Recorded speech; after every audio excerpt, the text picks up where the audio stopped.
Very welcome everyone to this presentation. My name is Jesper Hall and I will be the host of this meeting. So let us start. I will share my screen. So I hope you can see it.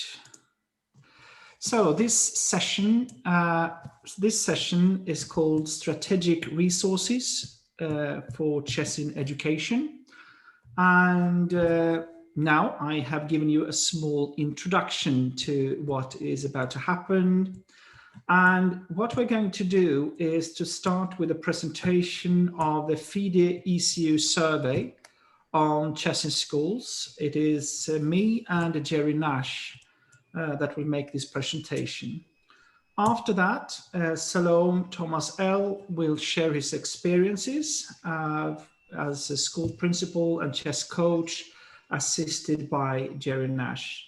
And finally, we have Bicker, who will present his project, Chess Science, where he has gathered the most important science that have been done on chess and all links connected to the different papers, if I have understood things right. I'm very much looking forward to have the presentation as well. He will also get some assistance as he will have a little bit of help with the translation from German into English. So first of all, this session is 45 minutes. We try to keep in time. I suggest that if you have questions as we go, we have a great chat that you can always use to send questions openly.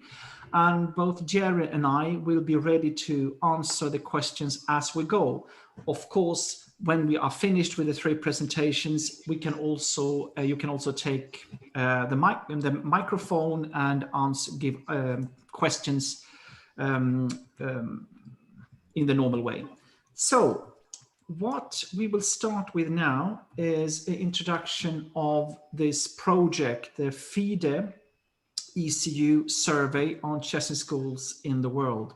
But before I move into that, I will give you a little bit of a background. And the background is that in 2014, the ECU Education Commission started. And I became the chairman of this project, or this commission inside the European Chess Union. And when I started, I realized that there were not so much knowledge about what chess in schools looked like in the different countries of Europe.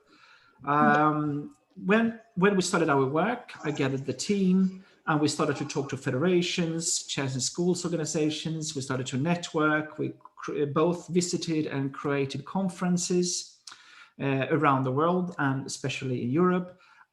And it was so obvious that there was so much things happening, but no one really had a good understanding of what the other countries were doing.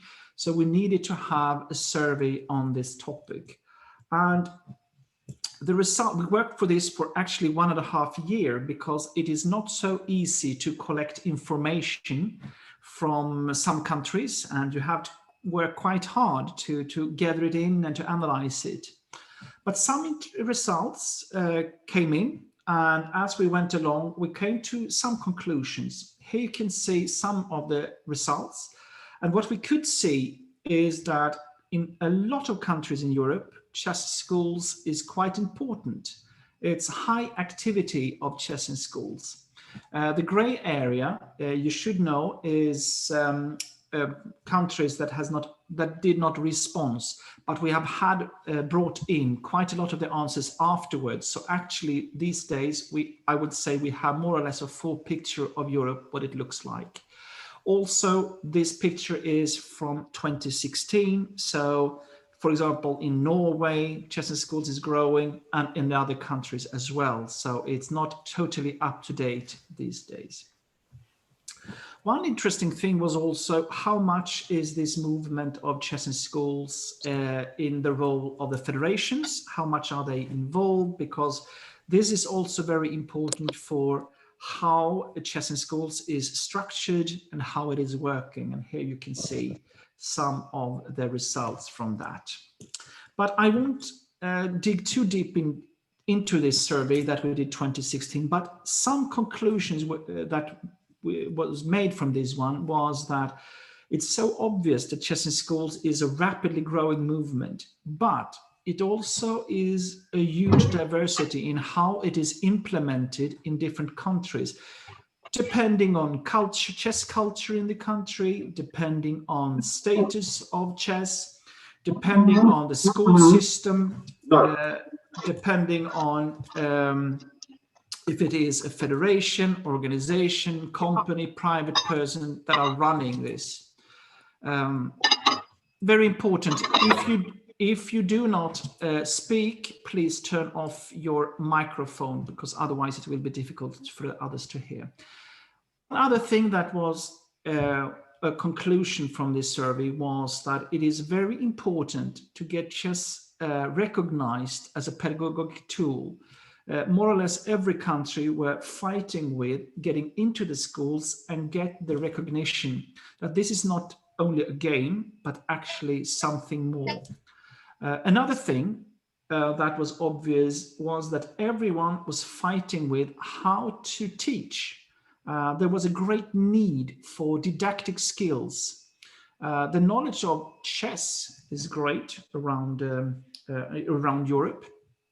A lot of great chess trainers and chess players with a lot of knowledge, but now we have a new target group, and not the least, this is not about chess training, but it's actually about chess only being the tool to achieve other things like social and intellectual skills. So our conclusion was that there was a great need for a new standard of how to teach chess, and there was a need for courses that developed teachers and chess trainers for these new tasks. So with this as a background, we now come to the FIDE-ECU Chess in Schools survey for 2020. And the background to this actual project is that this is a cooperation between FIDE education and ECU education. We have tried to find ways to cooperate, and this seemed to be a good way to start. It is financed partly by FIDE Development Commission and the money from FIDE. And the reason for this was not the least that ECU had got some experience on the earlier survey, but also that chess in schools is now spreading around the world. So there is a great need to understand what does it look like, not only in Europe with the study that we made, but actually what it looks like in the other countries. So one other thing that makes this survey, from my perspective, very important is that what I can see and what we could see in this survey from about Europe is that every country is inventing the wheel. We are facing the same problems. We can benefit a lot if we just share experiences. So for me, at least, one of the main goals with this work that I work with, I am the project manager of one of the parts of this, is actually to get good, to put forward good projects and to share the experiences made, both when it comes to success stories and problems you face. So the process for this is that we have working closely with the top of FIDE and ECU, the European Chess Union. And we have 3 different groups working inside this project. It is a survey group. That is working with the actual study around the world. Then we have a group of looking at certification. And this group is run by John Foley and mainly by Vahan, that is working at the Armenian Institute, and inside FIDE. And they are trying to find a good certification system that could work around the world.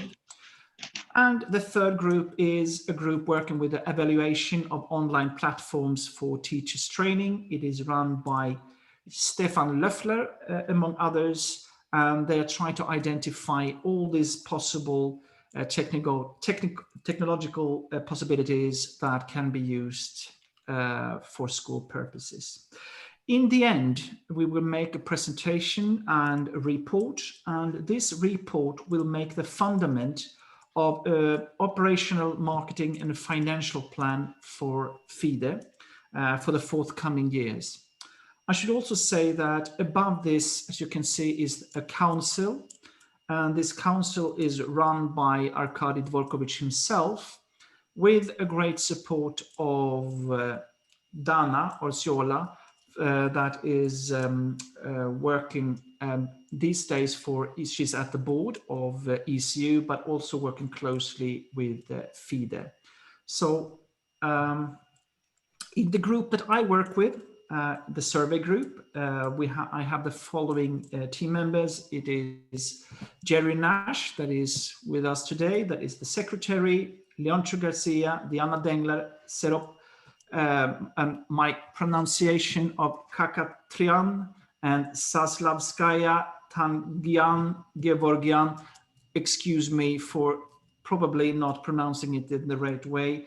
I just say Serop, Christina and Nune. That's what I normally say to avoid my pronunciation mistakes that I probably do. Anyway, so far, great team, great cooperation, and we are heading forward every day. And now we'll move on. So the timeline for this project is that we have been organizing and preparing. We have been collecting information. We have started with this project, this process. And in the end of December, we are about to start to write the report. And we hope that we can make some kind of presentation in February, something like that. No doubt, due to the situation with the coronavirus, we are probably a little bit delayed, I guess, with 1 or 1.5 months or something like that. So the full presentation will probably be in March. That's my guess, at least today. So when it comes to the actual survey that we do, it is in 2 parts. It is, first of all, a collection of facts that we do through SurveyMonkeys. It is a digital survey of 17 questions that can have many people from a country answering. That means that we can both reach federation, organizations, but also private chess tutors and chess teachers working inside schools. In the next step, we will interview 1 key person per country. That is an ambition, at least these countries that has got a more developed chess in schools, not the least just to get inspiration and get some conclusions on what is the best way forward, so we can share that in the report that we will give in March. Yes, but we've got about 1 minute. Yes. So, Jerry, now could you please tell us a little bit about the results that we have had so far and with the work that you have done? Sure. And I'll be brief so we can move on to the next section, and we can come back to this at the end, after everyone has presented. But right now we've got 67 people who've responded to the survey, representing about 58 countries. 46 of these are federation reps, and the others represent chess in schools organizations or private schools, different groups like that. So response has been a bit slower than we would like. So if you're a part of this conference today, if you want to go to and you're involved with chess in schools in your country, encourage either participate in the survey or encourage those that you know who are involved at the federation level or with chess in schools organizations, encourage them to participate as well. Yes, because this is actually what I come to in the very end here. What we need, and that we would like the help from you participating in this meeting, is not the least to put pressure on the presidents of the federations, the one in charge of the administration of the federations, and those people that knows a lot about chess in schools in your country, so that they actually that they will answer and be part of our survey. And Jerry will put up a link to the web page that we have for this survey. Or maybe you can even start your next presentation with showing it, Jerry, because I think that I am done now. So this was a brief presentation. If you have questions now, please write in the chat. Jerry and I will answer in the chat. But I think it is time for me. Yes, you can see Jerry just showed us the survey, the link to the survey that we have done. And I think it's time for me to give the word to Salome Thomas-EL and Jerry, please. And if I have permission to share, let's see, I will go ahead and share. Oh, I thought you were replying to this. And let me begin back here. We're going to have a question and answer session with Principal L, Salome Thomas-EL, who is principal, and he's a teacher and principal since 1987. He's achieved national acclaim as a teacher and a chess coach. He's had several national champions out of his students.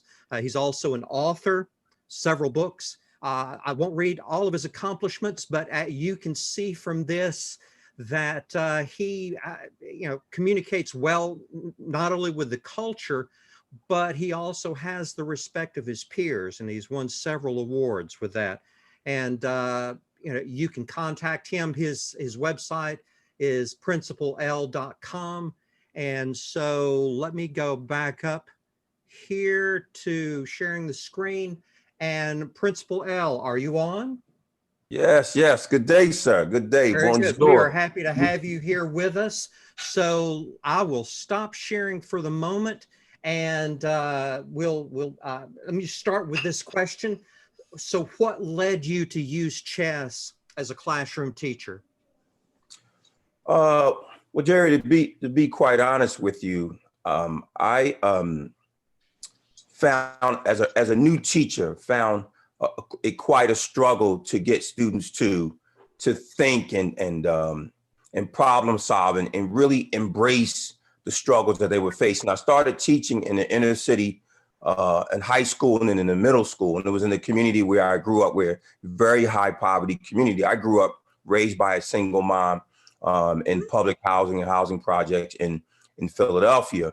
And so I went away to school and came back and started working in television, spoke to some students in one of the high schools, and they said, listen, it's great that you're working in television, but if these teachers, my teachers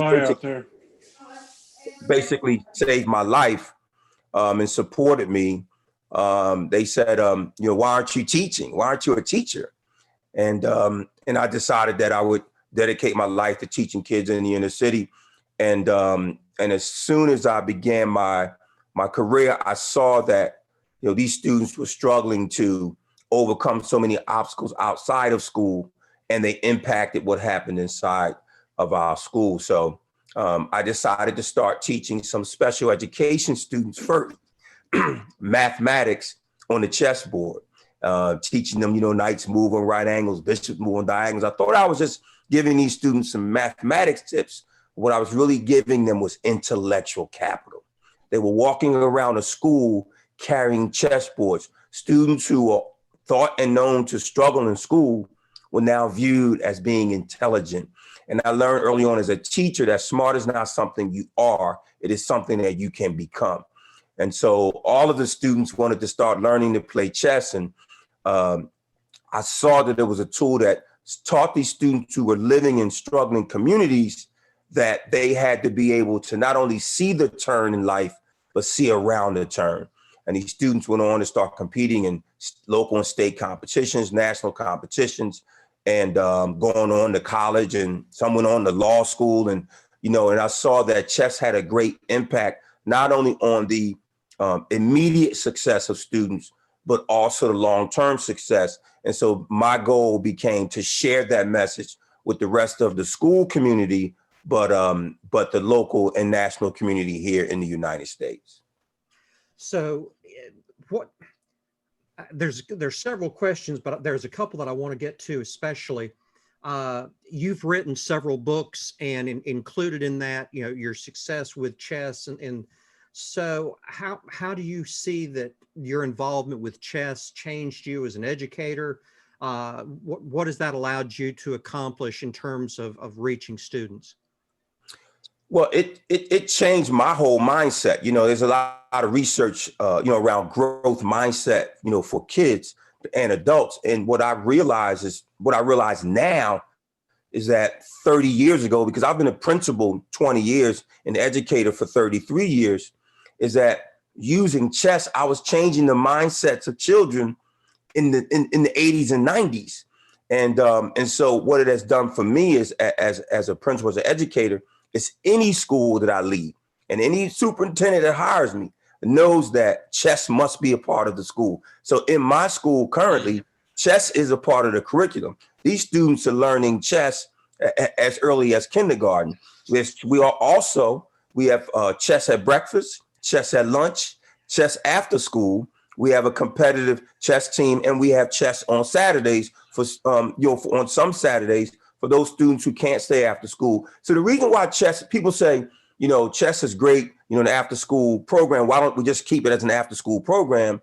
But some students can't stay for an after school program. If you work with students who are, you know, in struggling communities or in other communities, even in rural and suburban communities, some of them may have after school jobs. They may have other responsibilities. So when chess is part of the curriculum, part of the school day, they don't miss it, because if they miss chess, they miss out on school. And so it's a part of any school curriculum where I am. Now, luckily for me, I'm the head of a public charter school here in the United States. So I have some autonomy to impact the curriculum. But we've seen other schools now pick up the idea that they want to include chess in their schools. And my former chess players are now some educators. One is now a principal. So now the message is spreading.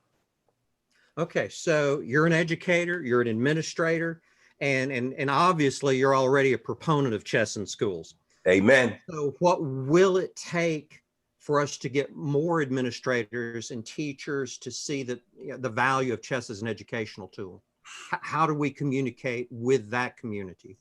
Well, so here's the big issue, and I understand, especially with the pandemic, you know, and all we're going through with COVID-19, is that, you know, principals, superintendents, teachers, they have so much on their plate. So when we come to them and say, you know, add chess, you know, make chess a part of the program, they're now looking at a small plate and the food on the plate now spilling over on the plate. So what we have to become very good at is that we have to let teachers and principals know that we're not adding to what you're doing. This is going to support, this is going to teach children to critically think, and more importantly, build their resilience, their self-confidence, which will impact everything that they do in school. And of course, you know, I did my dissertation research around the impact of chess on the resilience and self-efficacy of, you know, the students, you know, in my chess programs. And it's amazing, you know, what happens to these young people. So we have to become very, very, very convincing, because, you know, as a teacher myself, I understand there's so much pressure on educators, and we have to understand that they can't solve all the world's problems, although society asks us to all the time. But chess is a tool that will help impact everything else that we do. And so principals and teachers and superintendents and other district staff need to understand that this will actually help them to work smarter and not work harder. And so they have to understand that chess is very mathematical, but it impacts every aspect of a child's life. Excellent. And we've got just a couple of minutes left. Anything else that you would share in terms of the outreach that you've been able to have you know, beyond your school, you know, with chess, sort of as this academic tool?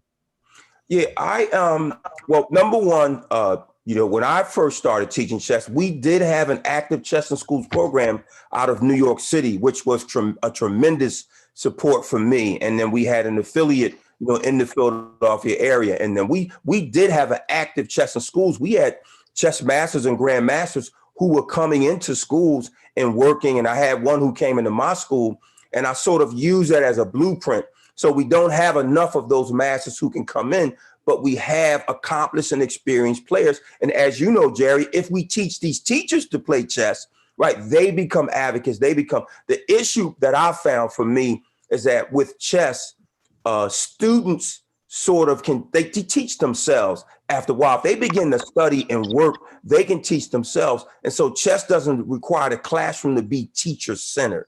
And so it takes a very confident teacher to run a classroom where I'm not at the center of the classroom. So we have to maybe in our messaging get principals, school leaders, and teachers to understand that you learn the game and get on board, because you're going to be a novice in that classroom, as that student was at one time. But it actually improves their teaching skills. As you know, I've worked for years with the First Move chess program here in the United States, and we were getting chess in elementary schools all over the country. So it can be done, and it will be done. We just have to be as resilient as these students become when they start playing chess, because the important issue, final point, is building resilient students is not about teaching them how to become successful. Jerry, it's about teaching them how to respond when they're not successful. And that's what chess teaches every child. Excellent. Thank you. I know that some of you will have other questions. If you'll put them in the chat box, we'll come back to those later. And so, you know, it will be able to, Principal L will be able to see those questions, and questions about the survey, questions for Principal L, questions related to our next speaker, Frank Bicker. And so put those in the chat box. We'll come back to that. Thank you, Principal L, for sharing with us. Thanks for having me, sir. Okay, and Jesper, you wanna Yes. take back over here? Thank you very much. So inspiring. It's so nice to have also on these kind of conferences where we get into technical matters and so on, down on the floor. I like it so much. And now I could see in the chat that we had some questions about research, and one person that has done a great collection of research is Frank Bicker from Germany. And I give the floor to you and to your friend that will make a little bit of translation. Please, Frank. Yes. Good afternoon, everybody. The title of my work is Chess in the Mirror of Educational Science. This is a database, a collection of research paper. About me, I live in Germany. I am a member of the Standards Committee of the International Society for Applied Chess, with the aim chess as success in the therapy. And the website Chess and Science, you can see on this photo. We can also go in the internet, the start site. And this is the interesting site today with the library of school with research paper.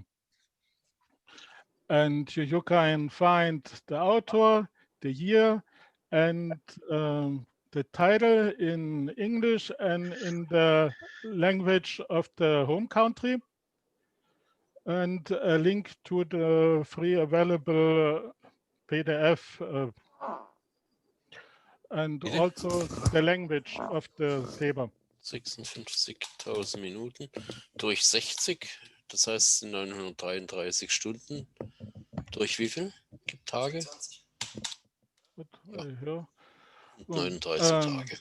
The aim that the chess players can better promote their interest toward politicians and sponsors requires good arguments. The versatility of chess provides more good reasons, and why chess should be supported and promoted.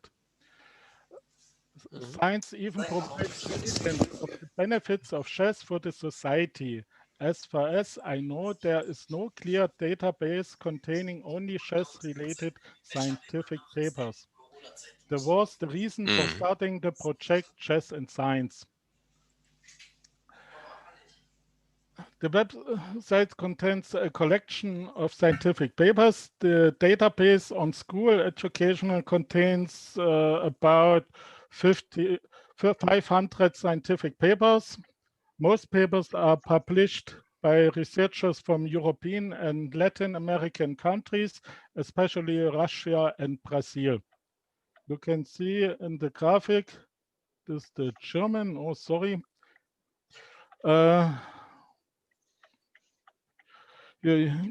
Yes, okay. What is a little bit about history for the scientific purpose at school? The diagrams reflect important trends, drivers for research on chess at school and in education are Russia and Brazil. The reasons for this can be found in politics. This is on this child you can read. What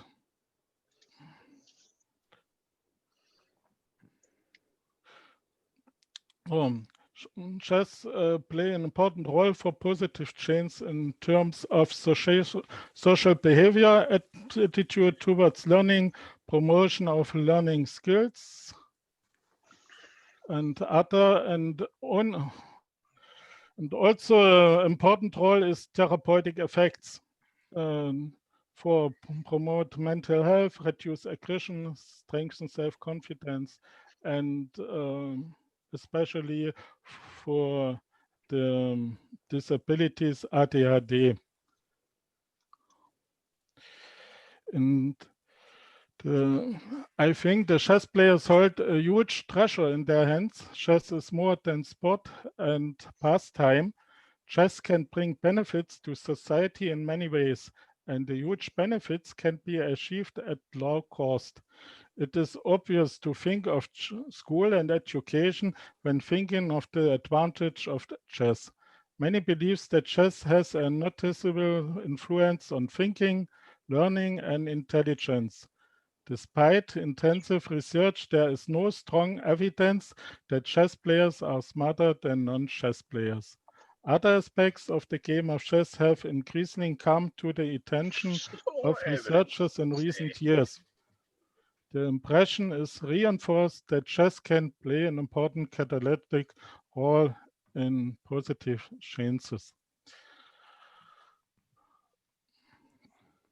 What is a survey of results of keyword research in this special database, Chess in School and Education? You can find many papers about teach or learn related to mathematics. It is a question of didactic, cognitive pedagogic, other interesting papers here there are.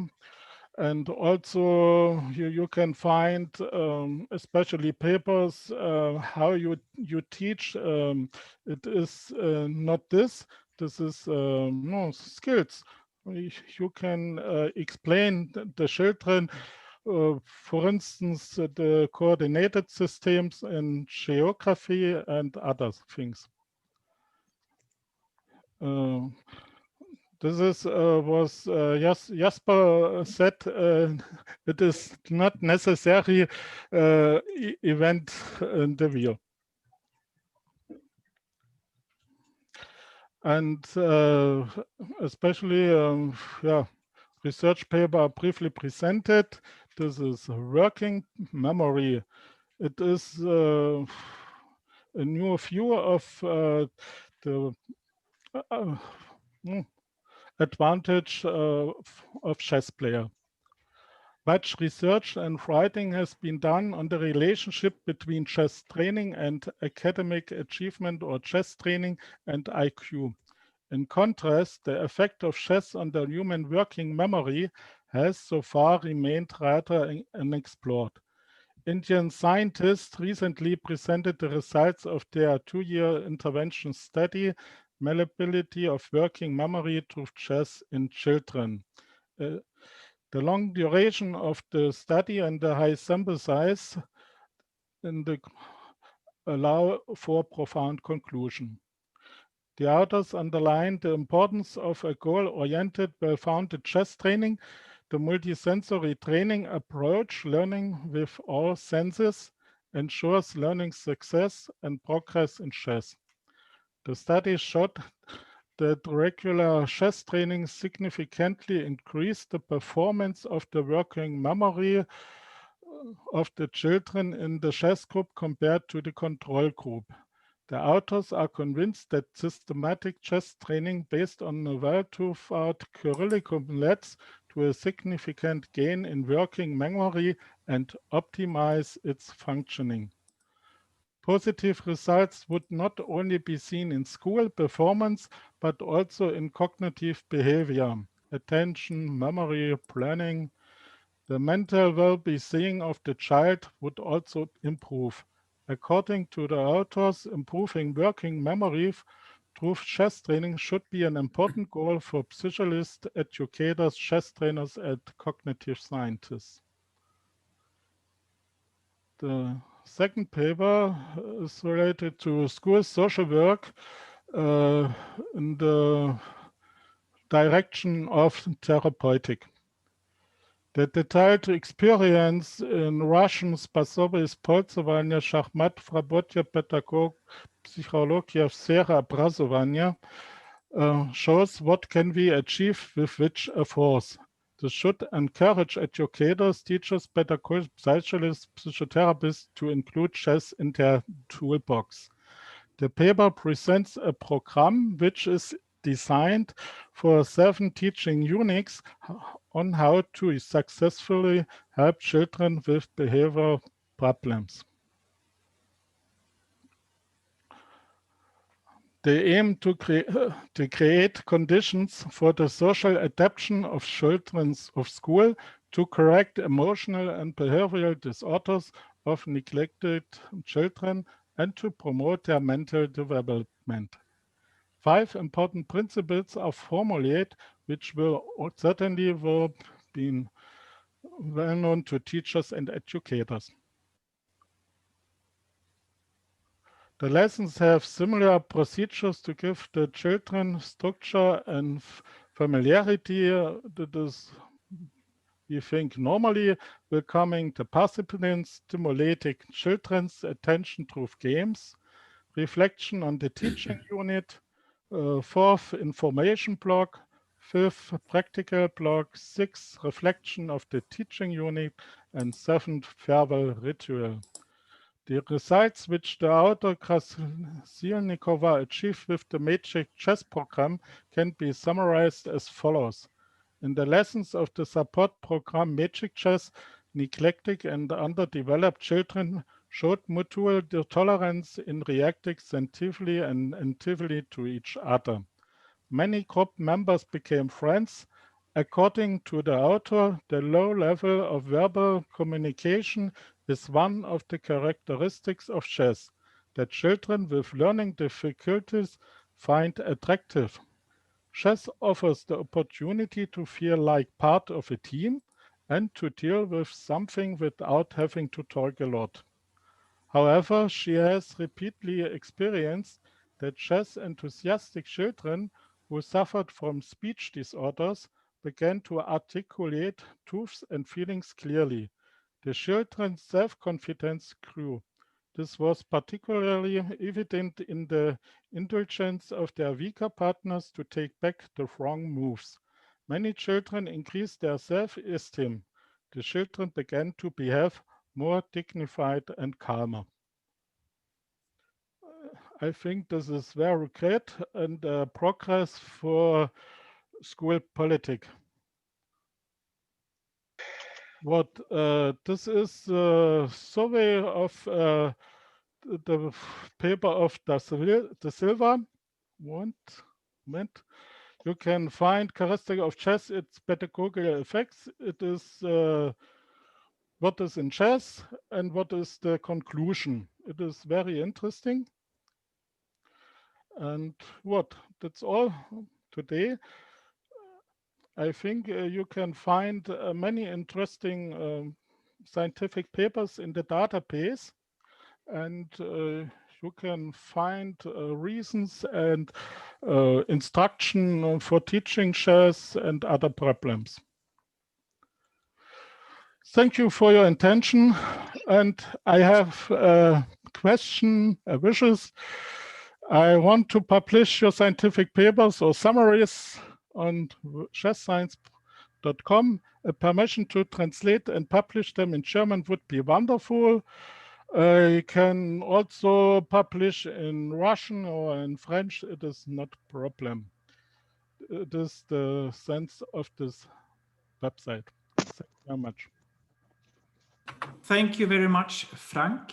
Very interesting and a great work, of course. I can tell you that in this survey that we did in Europe 2016, as I said, one of the most important things we could do is to get chess recognized as an important pedagogic tool. But if this should happen, we need to have science supporting our case. This is for sure important. And in ECU, what we have tried to do, and what I did also in Sweden, is to try to work with scientists that are supporting. And we have an advisory board, and I can see, for example, Jorge Nuno Silva, that is part of this ECU advisory board of professors trying to support chess in schools in different ways. Because even though this presentation of Frank gave like some kind of summary that chess is good, to convince educational systems, educational ministers, we need to have a lot. And not the least, we need to have science that is reliable from their point of view. And you should know, so many times I have tried to fight with the research. Could you just say that chess is good for kids? And they say, well, then you need a lot more science than you have today. And Jorge, maybe are you available to just say a little bit about your view on what is needed from a scientist's perspective? Because Jorge is a professor of in Portugal. Please, Jorge. Hi, hello. I'm a professor at the University of Lisbon. I work a lot with games and mainly abstract games. For instance, in a few minutes, we start at 3 o'clock. We'll show a little bit about the use of games to teach strategic thinking. We use lots of games, not only chess, but mainly an 8x8 board and what you call mini games and several abstract games. And I think the value of chess and other abstract games to teach critical thinking, good, creative, scientific thinking is fantastic. Now, I know what Jesper is saying, that there's a problem proving that establishing beyond any reasonable doubt that playing chess helps with the curriculum, transfers to other areas, that kind of stuff, that it would be nice to have a proof of that, to show the political people that make decisions to support more the practice of chess and maybe other abstract games. But I think the advantage of practicing these games is not so closely related to curriculum, to the contents of the courses. It's more like the abstract ability of thinking well that is really, really improved by playing chess and other abstract games. And that's our focus. That's what we focus on. And I don't know if I answered your question, Jesper. Yes, I think that one thing that you should know, that I have had discussion both with Jorge and with others of the professors in this research, the researchers that I have been working with for so long time now, is that they tell me that what we do now is that we give chess to the teachers, they come back to us, just like Salome told his story. And they are, in a way, from a practical point of view, showing that chess is good for kids.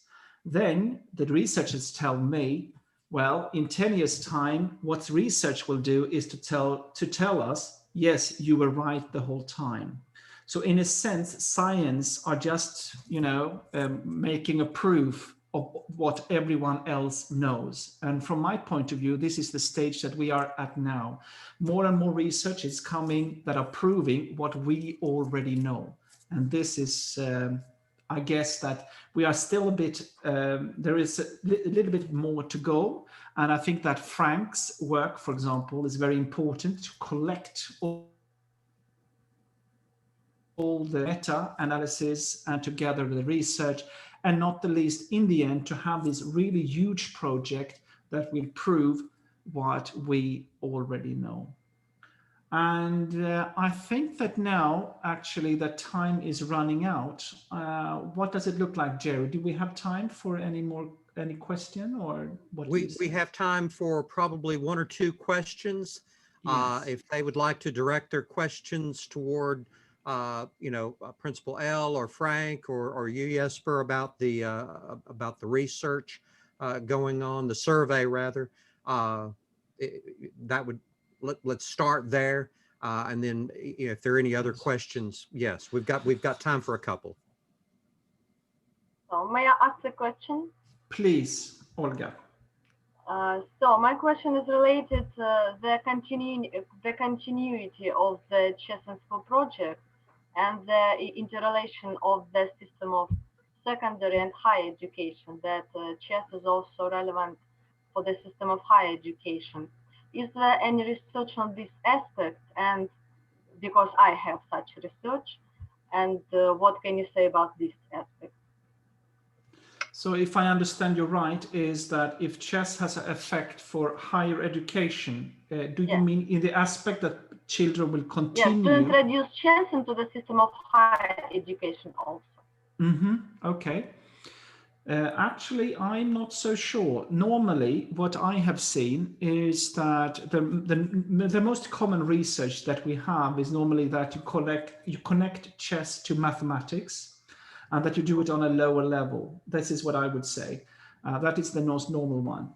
If we come to what you do, I have come across at least some papers, I believe, that are where teachers have used chess on not the least in the mathematic area, but I cannot say that that was reliable science or something that you could say is scientifically proven, at least from my knowledge. Maybe someone knows more about this than I do, but I have not came across this good study on a higher education proving anything that I think is reliable enough. But maybe you, Olga, is the one that would provide us with that in the future. Yes, so my research states that there is an interrelation between science and just the methodology of scientific work of the researcher and the way we play chess in generally. That's why it's relevant to introduce chess also into the system of higher education, because chess prepare just students to do the research work, because the methodology is the same.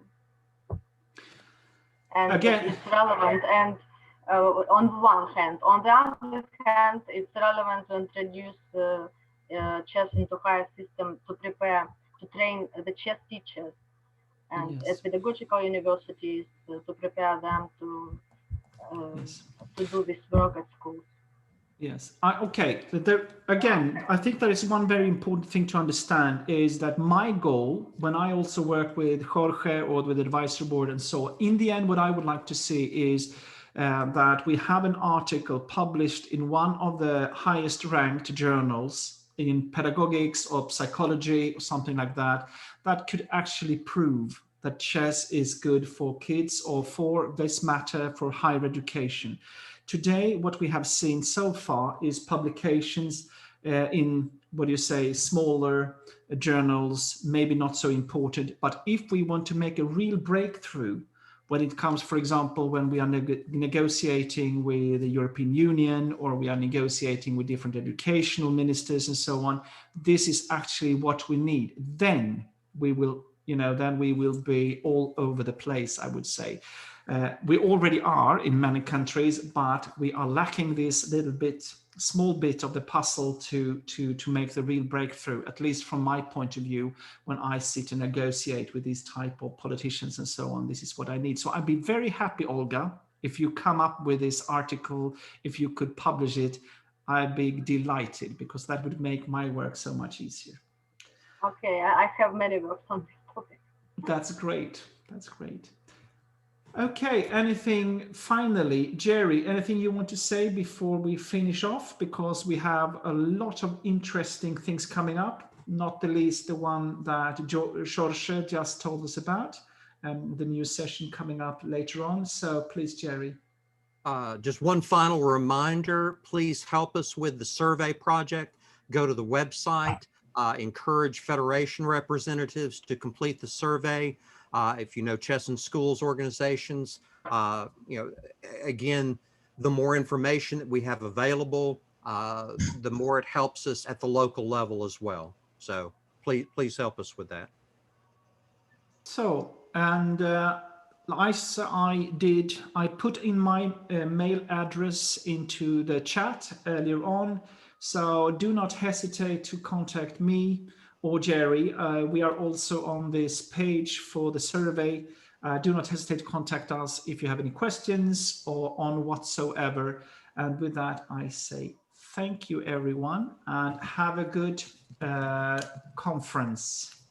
And thanks to Frank for his presentation, and thank you to Principal L for sharing his time with us this morning. Well, this morning here in the US. Thanks for having me, sir.